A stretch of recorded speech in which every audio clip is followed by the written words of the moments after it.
Ele disse como quem comenta o clima sem peso na voz, como se fosse algo banal. Eu só usei seu cartão para lanches. Um garoto de 18 anos, filho do primeiro casamento do meu genro, largado no sofá, embalando cada palavra entre um gole de refrigerante e o toque nervoso nos botões do videogame. Eu olhei para ele por um instante, esperando qualquer traço de arrependimento, mas tudo que vi foi indiferença. O tipo de indiferença de quem acredita que nada tem consequências, porque sempre houve alguém para limpar a bagunça que deixava para trás. Minha filha estava por perto, ouviu cada palavra, e quando esperei que ela reagisse, quando aguardei que dissesse "isso não se faz", apenas riu sem graça e murmurou: "Crianças são crianças." Como se aquela frase fosse um passe livre para tudo. Como se eu fosse apenas um velho exagerando. Naquele momento, senti um nó apertado no peito, mas não deixei transparecer. Limitei-me a ajeitar meus óculos, olhar para o relógio de pulso e balançar a cabeça devagar, como quem prefere deixar o vento passar em vez de lutar contra ele. Não respondi. Não levantei a voz. Não exigi explicações. Fiquei em silêncio, porque depois de uma vida inteira, aprendi que o silêncio, quando bem usado, pesa mais que qualquer grito. Mas dentro de mim algo fervia. Não era apenas o dinheiro, embora eu já soubesse que não se tratava de um lanche. Era a facilidade com que o abuso se tornava piada, com que o erro se transformava em nada na boca de quem deveria proteger. Minha filha, aquela que eu carreguei no colo, que vi dar os primeiros passos, agora escolhia a leveza da negação em vez do peso da verdade. E isso doía mais do que qualquer cifra que pudesse sumir do meu extrato bancário. Fui até meu quarto, um espaço improvisado no fundo da casa deles, com paredes pálidas e móveis que pareciam ter sido escolhidos mais pela pressa do que pelo cuidado. Fechei a porta devagar, sentei na beira da cama e fiquei olhando para o teto. Eu conhecia bem aquele tipo de descaso. Começa pequeno, com desculpas vazias, e cresce como rachadura em parede úmida até tomar tudo. Se eu não fizesse nada, se aceitasse aquela resposta como natural, logo o abuso teria outro nome, outra forma, e eu seria apenas o velho a quem não se pede permissão. Decidi que não confrontaria, não naquela noite. Guardaria o silêncio como quem afia uma lâmina escondida. Peguei o celular no criado mudo, abri o aplicativo do banco e deslizei os dedos pelas telas. O número que vi estampado em vermelho não tinha nada a ver com refrigerante e batata frita. 36.250, desaparecidos como se fossem poeira levada pelo vento. Fiquei olhando para a tela, e por um segundo achei que meus olhos estavam cansados. Pisquei, atualizei o aplicativo, mas o número não mudou. Era isso. O lanche mais caro da minha vida. Fechei o celular, respirei fundo e deixei-o sobre a mesa. Não saí correndo para confrontar ninguém. Não abri a porta do quarto exigindo explicações. Apenas fiquei quieto. Guardei a informação porque aprendi que às vezes a pressa em reagir entrega a vantagem ao outro. E eu não pretendia mais oferecer vantagem alguma. A partir dali, meu silêncio seria meu escudo e também minha arma. Lembrei-me das vezes em que abri mão de coisas para ajudá-los. O empréstimo para a entrada da casa. O carro que vendi abaixo do preço para que pudessem ter mobilidade. A poupança que rachei ao meio quando disseram que o bebê precisava de um quarto maior. Cada vez, a promessa era a mesma. Pai, vamos te devolver. E cada vez, o silêncio que vinha depois falava mais alto que qualquer palavra. A diferença é que agora não se tratava de empréstimo, mas de roubo disfarçado de brincadeira. Enquanto a casa adormecia, tomei minha decisão. Não haveria escândalo, não haveria cena.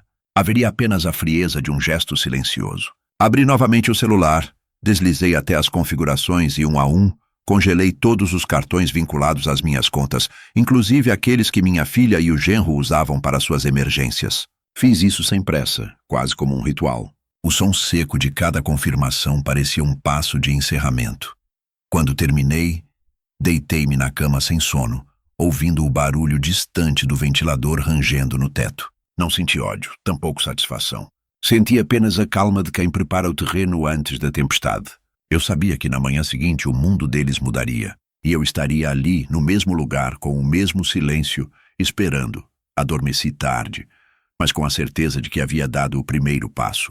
Não para recuperar o dinheiro, esse já não voltaria, mas para recuperar a minha dignidade, que por anos vinha sendo empurrada para os cantos da casa, como um móvel velho que ninguém mais queria. Quando meus olhos se fecharam, não sonhei com nada. Apenas com o som da voz do garoto repetindo: "Eu só usei seu cartão para lanches." E dentro de mim, a resposta que eu nunca disse em voz alta: "Esse lanche vai custar caro." Acordei cedo, antes mesmo do sol romper a cortina mal fechada do meu quarto. O hábito de levantar antes das 6 nunca me abandonou.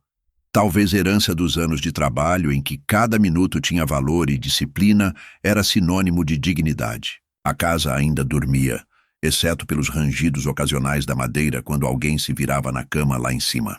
Peguei o celular, que havia deixado carregando na mesa de cabeceira, e abri o aplicativo do banco com a calma de quem já sabia o que encontraria. O número estava lá, firme, frio, vermelho. 36.250. O valor do meu silêncio. Passei o dedo pela tela, conferi cada detalhe da transação. Não havia engano, não era erro do sistema. O dinheiro tinha sido retirado em pequenas fatias, várias operações feitas no mesmo período, como quem não só roubava, mas também zombava do dono do dinheiro. Eu fiquei olhando para aquela sequência de números como quem encara uma ferida aberta. Não importa quantas vezes se pisque.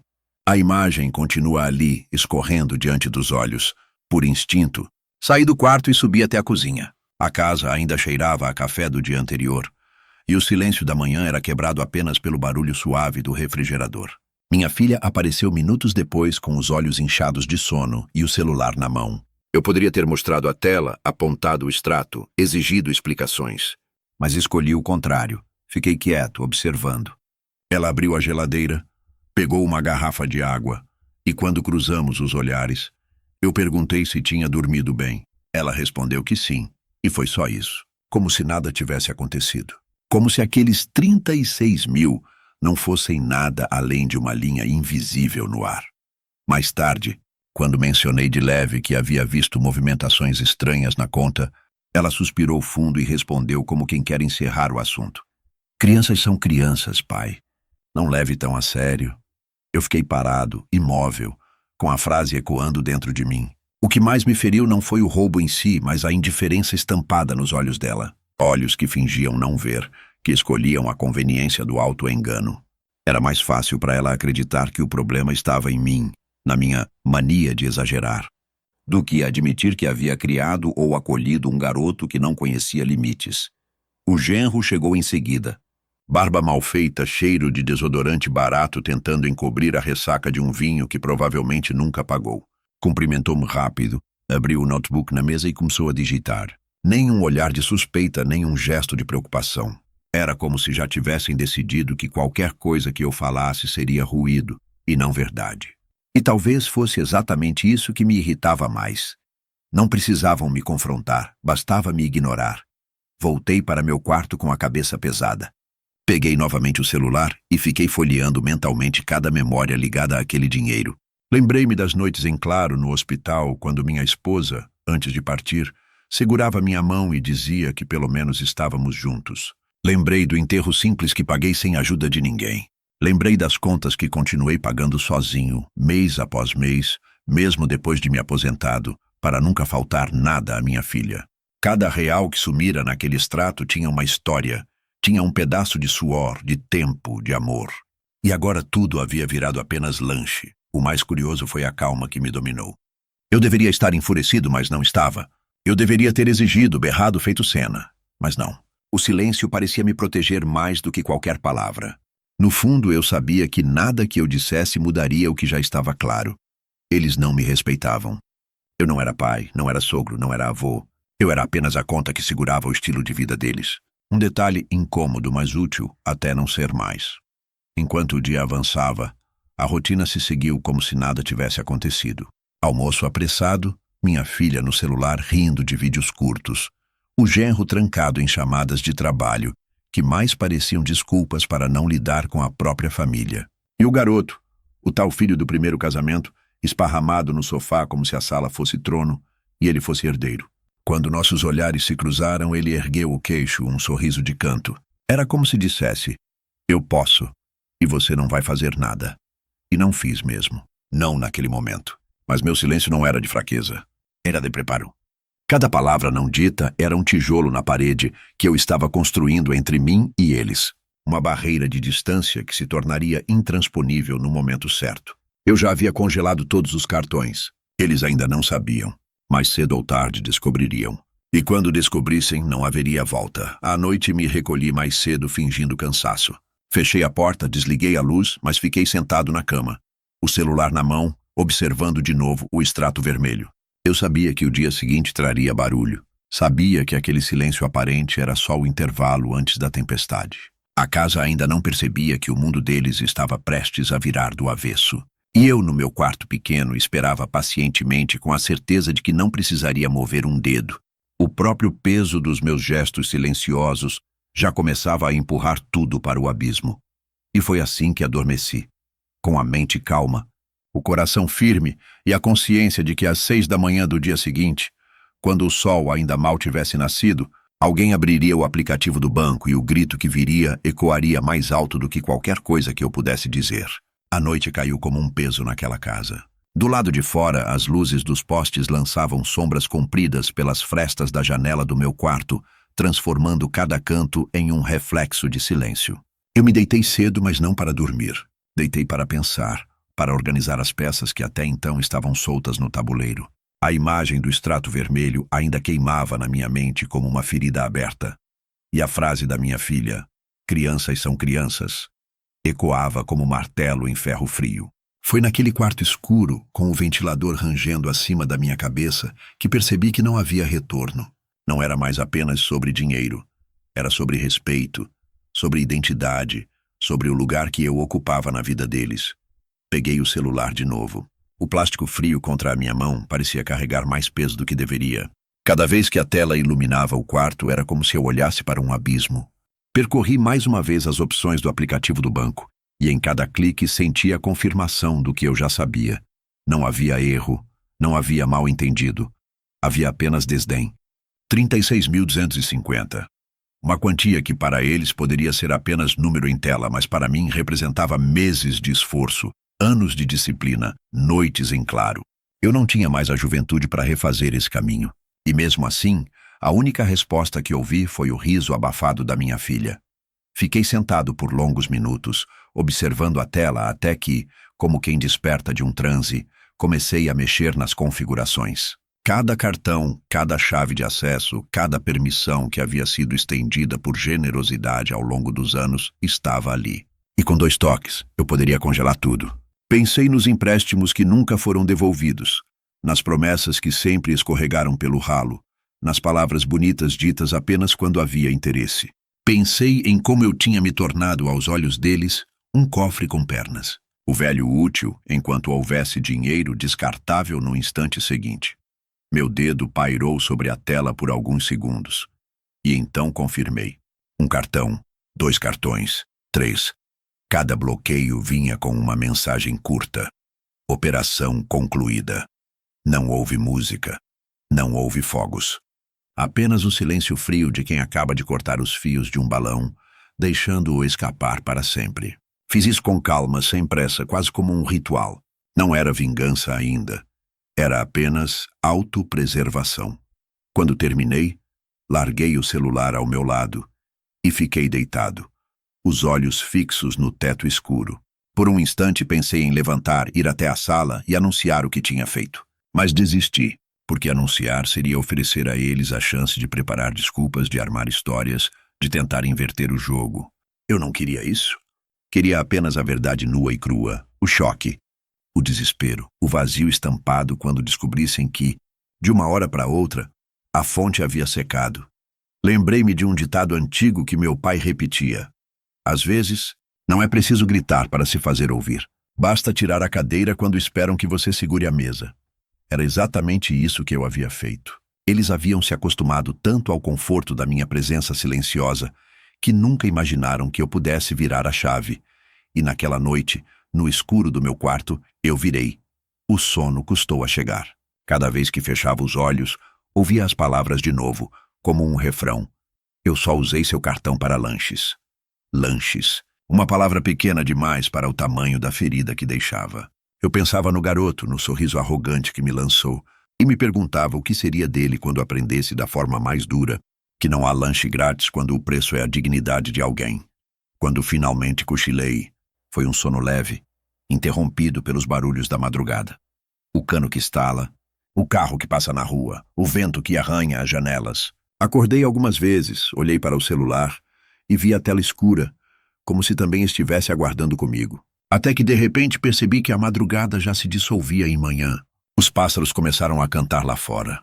O céu clareava lentamente, e eu sabia que o momento estava chegando. Às 6 horas em ponto, ouvi passos apressados no andar de cima, seguidos pelo barulho de uma porta batendo. Minutos depois, a voz da minha filha rompeu o silêncio com um grito que cortou a casa inteira. Era um som de pânico, de choque, de incredulidade. Não precisava ver para saber. Ela havia aberto o aplicativo do banco. O caos começava a se instalar. Deitado na cama, com o coração batendo calmo, eu apenas virei de lado e encostei a mão no celular, sentindo o frio do aparelho como se fosse o selo de uma decisão que não teria volta. Sabia que aquele seria apenas o primeiro ato. O silêncio da noite havia sido minha preparação. A manhã seguinte, meu palco, e as 96 ligações que viriam logo depois seriam a prova de que, finalmente, eles entenderiam que eu não era mais o personagem coadjuvante da história deles. O grito ecoou pela casa como uma sirene. Eu estava deitado, olhos semicerrados, apenas aguardando o que já sabia que viria. A voz da minha filha atravessou as paredes cortante, com uma mistura de desespero e incredulidade. Não pode ser, não pode ser. Em seguida, passos apressados soaram no corredor, portas batendo, o som do genro tropeçando pela escada. A manhã, que até segundos atrás parecia calma, agora se transformava em um campo de batalha sem tiros, mas com gritos que doíam como estilhaços. Eu não me levantei. Fiquei ali, deitado na penumbra do meu quarto, observando a luz tímida da manhã desenhar linhas fracas no teto. O barulho aumentava, um coro de vozes aflitas lá em cima. O genro perguntava o que estava acontecendo, a filha chorava e o garoto ria nervoso tentando disfarçar a culpa. O som dos celulares vibrando completava a sinfonia caótica. Notificações, mensagens, tentativas desesperadas de entender por que a vida deles havia acabado de parar. Sabia exatamente o que estavam vendo. Contas bloqueadas, cartões congelados, transações negadas. O mundo confortável deles, sustentado por um fio que julgavam inquebrável, havia sido cortado com um simples toque meu na noite anterior. Eles só não sabiam ainda quem tinha puxado a lâmina. Às 6h15, meu celular vibrou pela primeira vez. O nome da minha filha apareceu na tela, iluminando o quarto. Deixei tocar até cair na caixa postal. Em seguida, o genro. Depois de novo, minha filha. Depois o garoto, usando o telefone dela. E assim começou a maratona. Cada chamada ignorada parecia aumentar o tom dos gritos que vinham lá de cima. Cada vez que a tela acendia e eu deixava apagar, sentia uma estranha calma crescer dentro de mim. Às 7 horas, já eram mais de 20 ligações. Às 8h40. Às 9h63. Quando o relógio marcou 10 da manhã, o número havia chegado a 96. 96 tentativas desesperadas de entrar no meu silêncio. E eu, paciente, mantinha o mesmo gesto. Olhar a tela, respirar fundo e não atender. Não porque não tivesse nada a dizer, mas porque finalmente compreendi que às vezes não se trata de falar, e sim de deixar que o vazio responda por você. A cada toque, eu lembrava das pequenas humilhações acumuladas. Lembrava de quando pedi carona para uma consulta médica e me disseram que era fora de mão. Lembrava de quando sugeri um jantar simples em casa e zombaram, dizendo que restaurante era melhor. Lembrava da vez em que pedi para desligarem o Wi-Fi só por alguns minutos porque a conexão estava instável, e riram dizendo que eu não sabia usar a tecnologia. Agora era a tecnologia que eu controlava. O aplicativo no meu celular, frio e simples, era a prova de que ainda havia cordas que eu podia puxar. Não se enganem. Não senti prazer imediato. Não era vingança ainda. O que senti foi um peso saindo dos ombros.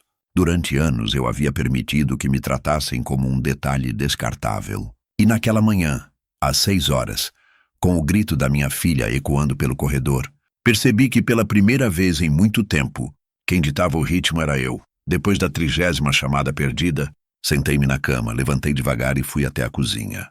Preparei café forte, daquele preto que arranha a garganta. Sentei-me à mesa sozinho, ouvindo os gritos abafados lá em cima, enquanto mexia lentamente o açúcar na xícara. Era quase cômico. A casa inteira em chamas e eu ali com calma de monge, saboreando o silêncio que finalmente tinha conquistado. Às 10h20, houve silêncio. Nenhum telefone tocando, nenhum passo apressado. Por um instante pensei que haviam desistido, mas logo depois ouvi o motor de um carro ligando na garagem. Eles saíram apressados, provavelmente para correr ao banco, tentar resolver o que acreditavam ser algum erro. Sorri de leve, porque sabiam no fundo que não era erro. Sabiam que eu tinha alguma coisa a ver com aquilo, mas não tinham coragem de me encarar diretamente. Voltei para o meu quarto e sentei na cama, olhando para o celular. As 96 chamadas perdidas estavam lá, como cicatrizes recentes. Toquei a tela e deixei a lista desfilar diante de mim. Filha, genro, filha, filha, número desconhecido, filha outra vez. Cada uma era uma confissão silenciosa de desespero. E eu, em vez de responder, decidi apenas guardar. Porque no fundo eu sabia, aquilo era apenas o começo. Eu não havia apenas congelado cartões. Eu havia mexido com a certeza que eles tinham de que eu sempre estaria lá para resolver tudo. E agora, sem essa certeza, o que restava? Apenas o pânico. Um pânico que ainda se transformaria em algo maior, algo mais doloroso. Eu sabia que tentariam me procurar, que viriam atrás de mim com desculpas, promessas, até lágrimas. Mas depois de ouvir aquele grito às 6 da manhã, eu já tinha decidido.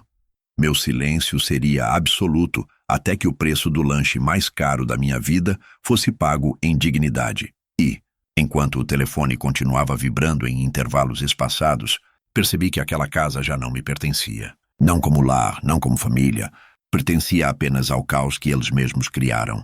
E eu, sentado no meu quarto com minha xícara de café, era apenas o homem que finalmente aprendera a não mais oferecer o ombro a quem o usava como degrau. O cheiro do café recém-passado tomou conta da cozinha, preenchendo o ar com uma calma que parecia zombar da correria que eu ouvira algumas horas antes. Eu girava a colher devagar dentro da xícara, assistindo o açúcar se dissolver como se fosse o tempo, lento e inevitável. Do lado de fora, o sol já iluminava a rua, mas dentro de mim reinava a penumbra de um silêncio cuidadosamente escolhido. As 96 ligações perdidas ainda marcavam a tela do meu celular, como cicatrizes digitais de um pânico que não era meu. Eu as olhei mais uma vez antes de virar o aparelho de boca para baixo sobre a mesa, recusando-me a deixar que a aflição deles invadisse o espaço que, pela primeira vez em muito tempo, eu chamava de meu. Enquanto bebia o café, consegui ouvir ao longe o portão da garagem se fechando com pressa. Haviam saído, provavelmente correndo para o banco, ainda tentando convencer a si mesmos de que tudo não passava de um engano técnico. Mas eu sabia que não era engano. Sabia que a sensação de controle que eles acreditavam ter era apenas um castelo de cartas sustentado pela minha paciência. E agora, com os cartões congelados, o vento da realidade havia soprado, derrubando tudo em segundos. Terminei a xícara em silêncio, lavei-a devagar e a deixei no escorredor. Cada gesto parecia mais leve, como se cada detalhe doméstico fosse uma reafirmação da escolha que eu tinha feito. Enquanto eles se agitavam, eu respirava. Enquanto eles gritavam, eu me calava. E esse contraste, tão simples e tão profundo, me dava uma estranha sensação de vitória. Voltei ao meu quarto e abri o guarda-roupa pequeno onde guardava minhas roupas dobradas com cuidado. Toquei na pasta vermelha que ficava escondida no fundo, mas não a abri. Não ainda? Aquela pasta era mais que papel. Era a memória material de tudo que eu havia construído. Escrituras, comprovantes, recibos de empréstimos que nunca voltaram. Documentos que eles nunca imaginaram que eu teria guardado. Eu sabia que em algum momento seria necessário usá-la. Mas não naquela manhã. Naquela manhã, o simples ato de tomar café sozinho já era suficiente para sentir que estava no caminho certo. As horas passaram devagar. Ao meio-dia, eles voltaram. O barulho da porta batendo denunciou o desespero. Ouvi minha filha jogando as chaves sobre a mesa, o genro resmungando algo sobre resolver isso de qualquer jeito. Não trocaram uma palavra comigo. Não desceram para me ver. Eu continuei sentado em minha poltrona, lendo um jornal velho, como se fosse apenas mais um dia comum. Mas não era. O silêncio estava carregado de significado. À tarde, os telefonemas mudaram de tom. Já não eram apenas chamadas insistentes. Vieram mensagens curtas, quase suplicantes. Pai, aconteceu uma confusão. A gente precisa conversar, não é o que você está pensando. Só atenda, por favor. Li todas, não respondi nenhuma. Porque eu sabia que o objetivo delas não era pedir perdão, era recuperar o controle. O mesmo controle que por anos usaram para me manipular com frases doces, promessas vazias, sorrisos ensaiados. Enquanto lia aquelas mensagens, lembrei-me de uma cena antiga. Minha filha ainda pequena, segurando a minha mão ao atravessar a rua, confiante de que eu não a soltaria. E de fato nunca soltei. Mas agora, adulta, ela havia soltado a minha mão por escolha própria. E quando tentou me usar como muleta de novo, encontrou apenas o vazio. Era isso o que o silêncio proporcionava. A chance de finalmente deixá-lo sentir o chão duro da realidade. Naquela noite, preparei outra xícara de café. O som do líquido caindo no copo era quase uma música para mim. Sentei-me mais uma vez sozinho, ouvindo apenas o tic-tac do relógio na parede. A casa estava estranhamente quieta. Talvez lá em cima chorassem em silêncio. Talvez estivessem tramando um novo plano. Não importava. O importante é que, pela primeira vez em muito tempo, eu não era parte da bagunça. Eu era o centro do meu próprio silêncio, e esse silêncio tinha mais força do que qualquer grito. Antes de dormir, abri o celular apenas para verificar novamente o extrato. O saldo permanecia congelado, o vermelho ainda gritava. Mas dessa vez, ao olhar, não senti dor. Senti firmeza, porque entendi que a ferida não estava mais em mim, estava neles. O mundo deles, baseado em facilidade e dependência, desmoronava. E eu, com meu café preto e minha calma, apenas observava. Adormeci com essa imagem na cabeça, a de uma corda cortada balançando ao vento. Eles se seguravam nela havia anos. Agora, sem perceber, estavam caindo. E o silêncio que eu guardava era o som exato da queda. Na manhã seguinte, acordei antes do alarme. O silêncio da casa parecia carregado, pesado, como se cada parede guardasse a tensão que se acumulava lá em cima. Peguei o celular, ainda sobre a mesa de cabeceira, e vi que a tela brilhava com notificações não lidas. Abri devagar, sem pressa, como quem folheia um livro cuja história já conhece o final. Eram mensagens em sequência, todas da mesma fonte. Minha filha, pai, foi só um mal-entendido. Você sabe que não era a intenção. Essas coisas acontecem, não é tão grave assim. E por fim, o que soava mais como ameaça do que pedido. Se continuar assim, vamos acabar passando vergonha. Por favor, não complique. Cada frase parecia cuidadosamente pensada para inverter o peso da situação. Não havia arrependimento, não havia pedido de desculpa. Havia apenas a tentativa de minimizar, de suavizar, de me convencer de que o que eu sentira não era real. Era quase como se ela tentasse me fazer acreditar que os 36 mil que sumiram da minha conta fossem fruto da minha imaginação. Enquanto lia, senti uma estranha mistura de tristeza e lucidez. Era isso o que ela havia aprendido. Transformar erros em mal-entendidos, transformar abuso em acidente, transformar roubo em crianças são crianças. Era mais fácil distorcer a realidade do que encarar o espelho. O genro também mandou mensagens. Mais curtas, mais diretas, quase burocráticas. Podemos resolver isso. Se liberar os cartões, eu cubro depois. Não precisamos dramatizar. Dramatizar. Essa palavra me fez sorrir sozinho. Para eles, minha defesa era drama. Para mim, era a primeira vez em anos que eu realmente me colocava no centro da minha própria vida. Não respondi a nenhuma das mensagens. Coloquei o celular de lado e fui preparar meu café. Enquanto a água fervia, fiquei olhando o vapor subir em espirais lentas, pensando em como aquele vapor se parecia com a situação deles. Sobe rápido, ocupa espaço, mas desaparece no ar sem deixar rastro. Eu não precisava correr, não precisava reagir. O tempo faria o trabalho por mim. No decorrer do dia, as mensagens mudaram de tom. O que antes era minimização virou súplica. Pai, me liga, estou desesperada. A gente precisa de você. Só você pode resolver. Por favor, não faça isso com a gente. E por fim, um áudio do garoto. O mesmo que havia usado meu cartão com a displicência de quem pede um doce na padaria. Sua voz ainda carregava a arrogância, mesmo em desespero. Olha, eu sei que você está chateado, mas a gente não fez por mal. Libera logo isso, está todo mundo surtando aqui. Ouvi o áudio inteiro e fiquei em silêncio. A ausência de arrependimento era quase um insulto. Não pediam perdão, pediam acesso. Não reconheciam a gravidade, apenas reclamavam do desconforto. Era a prova de que nunca me enxergaram como pessoa. Eu era só a senha. E quando a senha mudou, a máscara caiu. À tarde, o número de chamadas cresceu de novo. Minha filha tentava me alcançar por todas as vias. Celular, mensagens de aplicativo, até e-mail. O genro deixou um recado na caixa postal com a voz embargada, mas mesmo assim tentando parecer firme. Não precisamos transformar isso em guerra de família. Pense no futuro da sua neta. Usavam a criança como escudo, como argumento, como se uma vida inocente justificasse a irresponsabilidade deles. Passei a tarde inteira sem responder. Em vez disso, sentei na varanda com meu café e uma velha revista. O sol estava quente, e pela primeira vez em muito tempo, senti que o calor não era opressivo. Era liberdade. Cada chamada perdida era uma confirmação de que meu silêncio pesava mais do que qualquer palavra. À noite, as súplicas se transformaram em raiva. Recebi uma última mensagem da minha filha, curta e dura. Se é assim que você quer, então arque com as consequências. Apaguei a tela sem me abalar. Consequências? Eles ainda não tinham entendido. As consequências não estavam chegando para mim. Já tinham chegado para eles. Deitei-me naquela noite com uma sensação estranha, quase amarga, mas firme. Sabia que a partir daquele ponto o jogo mudaria. Eles passariam da súplica para a manipulação, da manipulação para a pressão. Mas eu tinha algo que nunca tiveram: paciência.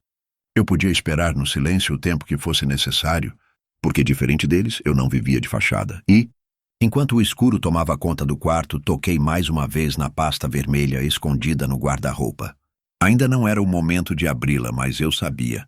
Em breve, aquele baralho de papéis mudaria tudo. Por enquanto, bastava esperar. O silêncio já fazia seu trabalho, e as mensagens desesperadas, com todo o seu peso, não passavam de ecos batendo em uma parede que não iria mais ceder. Aquela pasta vermelha nunca saiu da minha memória. Ficava no fundo do guarda-roupa pequeno, sempre escondida atrás de pilhas de camisas dobradas, como um segredo guardado não para ser usado, mas para me lembrar de quem eu ainda era. Durante anos, eu a mantive ali, como quem conserva uma fotografia antiga. Algo que se olha de vez em quando, para sentir que ainda existe uma raiz sólida em meio às tempestades. Mas naquela semana, depois das 96 chamadas perdidas, das mensagens desesperadas e da ameaça velada que minha filha me mandara, percebi que talvez tivesse chegado a hora de não apenas olhar para a pasta, mas de abri-la. Na manhã seguinte, acordei antes de todos. Fui até o guarda-roupa, arrastei as roupas para o lado e puxei a pasta vermelha com cuidado, como quem retira uma peça de xadrez guardada para o movimento final. Ao abri-la, encontrei papéis que carregavam o peso dos anos. Contratos de empréstimo que eu havia feito para ajudá-los, recibos assinados às pressas em guardanapos de restaurante, cópias de transferências bancárias e, no topo, uma escritura de imóvel que muitos ali preferiam fingir que não existia. Era a prova de que, apesar de todo o silêncio com que me acostumei, eu nunca deixei de registrar cada gesto, cada entrega, cada sacrifício. Sentei-me na beira da cama e comecei a reler cada documento. As letras já desbotadas em alguns comprovantes me fizeram lembrar das noites em que, depois de um turno exaustivo de trabalho, ainda encontrava forças para sentar à mesa e planejar como dar um futuro melhor para minha filha. Lembrei da vez em que o genro me pediu uma quantia considerável, jurando que devolveria em 6 meses, promessa que nunca passou de palavra vazia. Tudo estava ali registrado, materializado. Não eram apenas lembranças, eram provas. Enquanto passava os dedos pelos papéis, percebi algo importante. Até então, meu silêncio havia sido uma defesa. Mas agora, com aquela pasta aberta diante de mim, compreendi que meu silêncio também poderia ser uma arma, porque no momento certo mostrar aquelas páginas seria como abrir uma ferida que eles insistiam em esconder. Eles construíram uma narrativa em que eu era exagerado, dramático, ultrapassado. Mas aqueles papéis diziam o contrário, que eu sempre estive presente, sempre dei, sempre estendi a mão, e que no fundo eles foram os que escolheram cuspir nessa mão. Dobrando um dos recibos, senti um peso no peito, não de dor, mas de clareza. Ali estava a prova de que não era eu quem complicava as coisas. Eram eles que mentiam para si mesmos. E eu, em silêncio, tinha guardado a verdade esse tempo todo. Naquele mesmo dia, voltei a receber mensagens. O tom havia mudado de novo. Já não eram súplicas frágeis ou minimizações banais. Eram tentativas de barganha. Pai, se liberar os cartões, a gente pode assinar um acordo. Não precisa ficar com raiva, dá para resolver. E a que mais me chamou a atenção. Você não quer ver sua família desmoronar, quer? Essa frase me fez rir sozinho. Eles ainda não tinham entendido que a família já havia desmoronado muito antes dos cartões serem congelados. O que eu estava fazendo agora não era destruir. Era apenas deixar que as ruínas aparecessem. Com a pasta vermelha sobre a cama, tomei uma decisão silenciosa. Não iria usá-la ainda.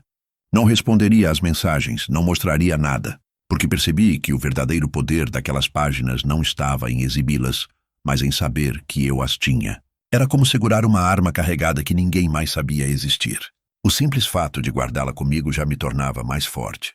No fim da tarde, ouvi passos no corredor. Minha filha bateu na porta hesitante. Pai, precisamos conversar. A voz dela estava embargada, mas ainda havia firmeza suficiente para tentar soar no controle. Não respondi de imediato. Deixei o silêncio pesar por alguns segundos antes de dizer apenas, não agora. Ela insistiu. Você não entende. Isso pode prejudicar a gente de verdade. E eu, sem alterar o tom, finalizei. Eu entendo mais do que você imagina. Do outro lado, silêncio. Os passos se afastaram. Voltei a guardar a pasta no fundo do guarda-roupa, mas agora de maneira diferente. Antes era só memória. Agora era estratégia. E enquanto fechava a gaveta, senti uma calma nova dentro de mim. Porque eu sabia que o momento de usar aquelas provas viria, e que, quando viesse, não haveria espaço para desculpas, nem para mal-entendidos. Naquela noite, deitado na escuridão, repeti em silêncio as palavras que já carregava no peito. Não era vingança. Era clareza. Era devolver a eles o reflexo da vida que escolheram viver, mas que tentavam me obrigar a sustentar. E com a pasta vermelha guardada outra vez, dormi tranquilo, sabendo que tinha em mãos a chave que poderia desmontar todas as mentiras que ainda ousariam me contar. A campainha tocou com insistência pouco depois das 7 da noite. O som metálico ecoou pela casa, como se fosse um anúncio de que o silêncio que eu vinha cultivando estava prestes a ser desafiado. Eu sabia quem era, não precisava olhar pelo olho mágico. O peso dos passos do lado de fora, a forma apressada com que batiam contra o assoalho da varanda, denunciavam não apenas a identidade, mas também o desespero. Fiquei parado por alguns segundos, respirando fundo, ouvindo a campainha tocar pela segunda vez, desta vez acompanhada de batidas na porta. Pai, abre. Precisamos conversar. A voz da minha filha atravessava a madeira com um tom que tentava equilibrar doçura e urgência, mas escorria a aflição de quem não estava acostumada a portas fechadas. Não abri de imediato. Caminhei devagar até a cozinha, enchi um copo com água e voltei para a sala. Tomei o primeiro gole antes de girar a chave e abrir a porta apenas o suficiente para encarar os três. Minha filha, o genro e o garoto. O menino não tinha a arrogância que carregava dias atrás. Estava cabisbaixo, as mãos enterradas nos bolsos, tentando parecer invisível. O genro, por outro lado, ostentava um falso ar de calma, como se tivesse ensaiado frases de efeito no caminho. Minha filha tinha os olhos vermelhos, não sei se de choro ou de raiva. Podemos entrar? Ela perguntou. Fiz um gesto simples com a cabeça e deixei que passassem. Eles se sentaram à mesa como réus esperando sentença. Eu, em silêncio, me mantive de pé, encostado na parede, observando cada um deles. O silêncio era meu aliado, e cada segundo sem palavra era um fio de nervosismo que se enrolava em volta deles. O genro foi o primeiro a falar. Olha, entendemos que você ficou chateado, mas não era necessário ir tão longe. Congelar os cartões, deixar todo mundo na mão, isso é coisa séria. Você podia ter falado com a gente. Ele tentava soar razoável, mas a impaciência tremia em sua voz. Eu apenas o encarei sem mover um músculo. Ele tossiu, mexeu-se na cadeira, como se o peso do meu olhar fosse maior do que qualquer resposta que eu pudesse dar. Minha filha interveio. Pai, por favor. Foi um erro. A gente não prestou atenção. O menino não sabia. Ele não entende direito. E você sabe, é só dinheiro. A gente resolve. A gente dá um jeito. As palavras escorregavam rápidas, mas não tinham substância. O menino continuava em silêncio, mexendo a perna debaixo da mesa, nervoso. Finalmente falei. Apenas uma frase. Resolver como? A pergunta caiu como pedra na água. O genro respirou fundo, tentou assumir o controle. Podemos fazer um acordo. Você libera os cartões e eu me comprometo a pagar parte do valor de volta. Com o meu próximo contrato, eu acerto. A mentira veio embalada em confiança. Mas eu já havia lido esse roteiro muitas vezes antes. Promessas, compromissos, contratos que nunca chegavam. Olhei para ele sem pressa, depois me sentei à mesa, ainda em silêncio. Puxei o copo de água, tomei mais um gole e disse: Vocês não estão aqui porque querem resolver. Estão aqui porque não têm mais para onde correr. O silêncio que seguiu foi revelador. Minha filha baixou os olhos. O genro bufou, e o menino mordeu o lábio, como se finalmente entendesse a gravidade da situação. Eles começaram a falar ao mesmo tempo, cada um tentando emplacar sua versão da história. Eu apenas ouvi, como um juiz que já tinha o veredito, mas deixava os réus se enforcarem com as próprias palavras. Prometeram cortar gastos, prometeram me incluir nas decisões, prometeram que dessa vez seria diferente. Cada promessa era mais frágil que a anterior. Quando finalmente se calaram, empurrei a cadeira para trás e levantei-me devagar. Caminhei até o guarda-roupa, abri a gaveta e retirei a pasta vermelha. Coloquei-a sobre a mesa com cuidado. Eles a olharam como se fosse uma bomba prestes a explodir. Aqui dentro, eu disse, está cada centavo que saiu da minha vida para sustentar a de vocês. Cada assinatura, cada promessa não cumprida, cada mentira embalada de gratidão. Vocês sempre acharam que eu esquecia. Eu nunca esqueci. O silêncio que se seguiu foi absoluto. Minha filha começou a chorar baixinho. O genro tentou falar, mas engoliu as palavras ao ver que não havia espaço para elas. O garoto finalmente ergueu os olhos e, pela primeira vez, não vi arrogância, mas medo. Fechei a pasta, levantei-me e voltei a guardá-la no quarto. Quando retornei, eles ainda estavam ali, imóveis, esperando um gesto meu. Apenas disse: Vocês vieram pedir ajuda, mas não vieram pedir perdão. E essa é a diferença que vocês nunca entenderam. Apontei para a porta. Agora saiam. Eles hesitaram, mas acabaram levantando-se em silêncio. Minha filha tentou se aproximar, talvez para me abraçar, mas eu recuei. Não havia mais espaço para gestos ensaiados. Eles saíram e a porta se fechou com um estalo seco. Voltei a me sentar à mesa sozinho. O copo de água ainda estava pela metade. Tomei o último gole devagar, sentindo que aquele encontro não havia resolvido nada, mas havia selado uma verdade. Eu não era mais parte da narrativa deles. Eu era agora a pedra que eles não conseguiam mover. Na manhã seguinte ao encontro, a casa estava mergulhada em um silêncio estranho. Um silêncio pesado, feito de coisas não ditas. Eu me levantei devagar, preparei meu café como fazia todas as manhãs, e fiquei parado na cozinha, observando a fumaça subir da xícara. Do andar de cima, nenhum som, nem risadas nervosas, nem passos apressados, nem vozes tentando preencher o vazio. Apenas silêncio. Mas não o silêncio que eu cultivava, e sim aquele desconfortável, que nasce quando todos percebem que perderam o controle. Passei a manhã sentado na poltrona, a pasta vermelha sobre o colo. Abri-a novamente e espalhei os papéis pela mesa. Cada documento parecia mais vivo do que nunca. Recibos de depósitos que nunca voltaram. Comprovantes de transferências que se transformaram em promessas vazias. E a escritura que ainda me dava parte da casa em que vivíamos. Enquanto organizava os papéis em ordem, percebi que não havia mais nada a discutir. A conversa da noite anterior mostrara que não existia arrependimento, apenas desespero por perder acesso ao que nunca lhes pertenceu de verdade. Por volta do meio-dia, o genro desceu as escadas. Tentou disfarçar o olhar, mas eu percebi que trazia algo escondido atrás da calma artificial. Precisamos encontrar uma solução de homem para homem, ele disse, colocando sobre a mesa um documento impresso. Empurrou-o na minha direção com a ponta dos dedos. Se você assinar, podemos regularizar tudo. Facilita para todos. Peguei o papel, li com atenção. Era um pedido de autorização para que ele tivesse acesso às minhas contas. Uma procuração limitada, segundo ele. Mas eu sabia ler nas entrelinhas. Aquela folha era uma armadilha bem construída, me tirava o poder e colocava tudo nas mãos dele. Olhei para ele por longos segundos e vi nos olhos não a esperança de reconciliação, mas a ganância travestida de urgência. Não respondi de imediato. Levantei-me, fui até meu quarto e trouxe minha própria pasta.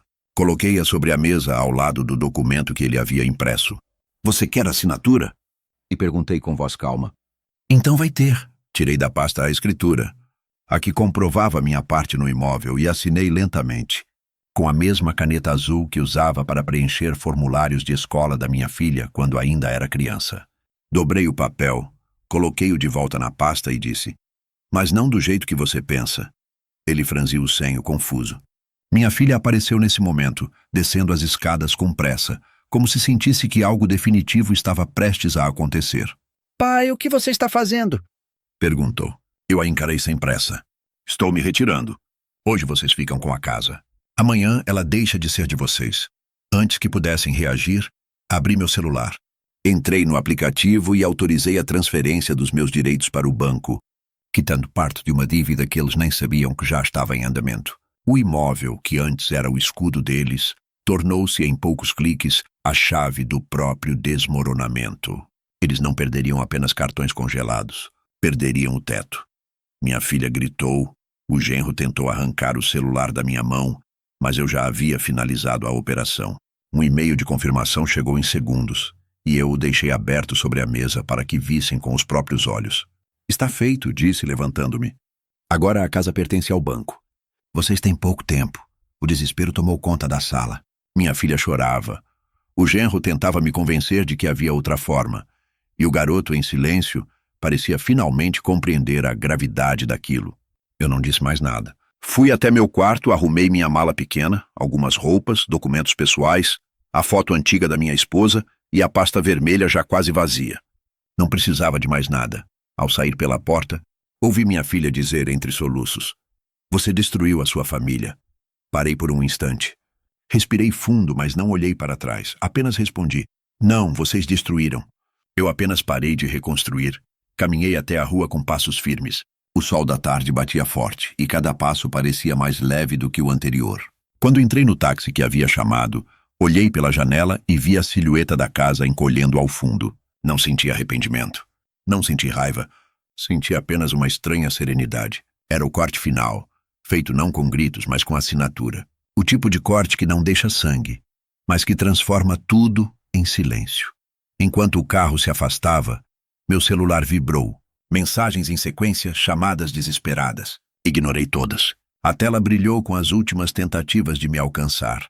Mas eu já estava em outro caminho, longe daquela casa, longe daquela dependência sufocante. Cada quilômetro percorrido era um adeus definitivo. E quando finalmente o carro entrou na estrada principal, eu fechei os olhos e pensei em minha esposa. Ela teria entendido. Ela sempre dizia que, às vezes, a maior prova de amor por si mesmo é saber a hora de ir embora. E eu havia ido. A estrada parecia se estender para sempre. E pela primeira vez em anos, eu não sentia a necessidade de chegar rápido a lugar nenhum. Cada poste que ficava para trás, cada curva que o táxi vencia, era um pedaço do peso que se soltava das minhas costas. Quando finalmente desci em frente ao pequeno prédio de fachada clara, onde eu já havia assinado discretamente um contrato de aluguel semanas antes, percebi que estava diante de um começo que não pedia aplausos nem plateia.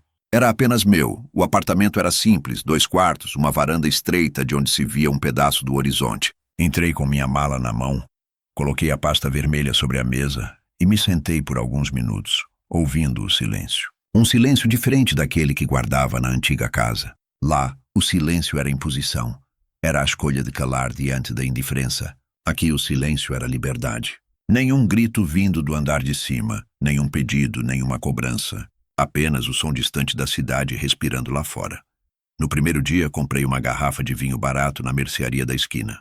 Lavei uma taça esquecida no armário do apartamento, servi-me e fiquei de pé na varanda, olhando o entardecer pintar o céu em tons de vermelho e laranja. Ergui a taça e fiz um brinde sem palavras. Um brinde à solidão que agora era escolha, não castigo. Bebi devagar, sentindo o gosto simples, mas firme, como se cada gole fosse a confirmação de que eu havia tomado a decisão certa. As mensagens continuaram chegando durante os primeiros dias. Tentativas de contato, vozes que antes soavam cheias de autoridade agora pediam, imploravam, ameaçavam. Apaguei todas sem abrir. O número de chamadas foi diminuindo aos poucos, como o fogo que se apaga quando percebe que não há mais nada para consumir. Até que, em certo momento, o silêncio venceu. O celular já não vibrava, e eu já não esperava que vibrasse. Passei a criar uma nova rotina. De manhã, café preto forte na xícara, sem pressa. À tarde, caminhadas curtas pelas ruas do bairro, cumprimentando vizinhos que não sabiam quem eu era, e que por isso mesmo me tratavam com a leveza de desconhecidos que nada esperam de você. À noite, um livro aberto na mesa de cabeceira, a televisão ligada abaixo apenas para preencher o espaço. Pequenas coisas que no fundo eram grandes, porque pertenciam apenas a mim. Um dia, arrumando a pasta vermelha, Percebi que já não precisava dela como antes. Guardei os papéis com cuidado, mas sem a reverência antiga. Já não eram armas, já não eram escudos. Eram apenas memórias de uma guerra que havia terminado. Eu tinha vencido não ao destruir, mas ao me retirar. Não ao gritar, mas ao deixar que o silêncio se tornasse definitivo. Comecei a perceber que a paz não era ausência de barulho, mas presença de escolhas. Escolher o que comer, o que ler, para onde olhar ao acordar. Coisas simples, mas que antes eu não possuía. Era como se, ao longo dos anos, eu tivesse me apagado em nome de uma família que não sabia me reconhecer. Agora sozinho eu me via novamente. Na varanda, à noite, ouvia o som distante da cidade, carros passando, vozes ao longe e sorria. Aquilo era música. O som da vida continuando, mas sem me engolir. Eu não era mais a peça invisível que sustentava a engrenagem dos outros. Era apenas eu. E isso era suficiente. Algumas vezes pensei se receberia um pedido de desculpas verdadeiro, não o disfarce que tantas vezes tentaram usar. Mas logo percebi que não importava mais. Não era sobre ouvir o que eu merecia. Era sobre finalmente viver sem precisar de reconhecimento. O perdão, se viesse, já não teria lugar. Eu havia me despedido sem precisar de palavras. Na última noite daquela primeira semana, abri novamente a garrafa de vinho e enchi a taça. O céu estava limpo e uma lua clara iluminava a varanda. Sentei-me, erguendo o copo em direção ao nada, e falei baixo, apenas para mim. Ao silêncio, à paz. Ao fim, bebi devagar, sentindo o gosto metálico da taça e o calor leve do vinho se espalhando no corpo. A vida deles, eu sabia, seguiria um rumo de quedas e tentativas de reconstrução. Mas já não era meu problema. A minha vida, enfim, voltava a ser minha. E esse era o maior presente que eu poderia me dar. A certeza de que, depois de tanto tempo, eu não precisava mais provar nada a ninguém. Fechei os olhos, respirei fundo e, pela primeira vez em anos, adormeci sem medo do que encontraria ao acordar.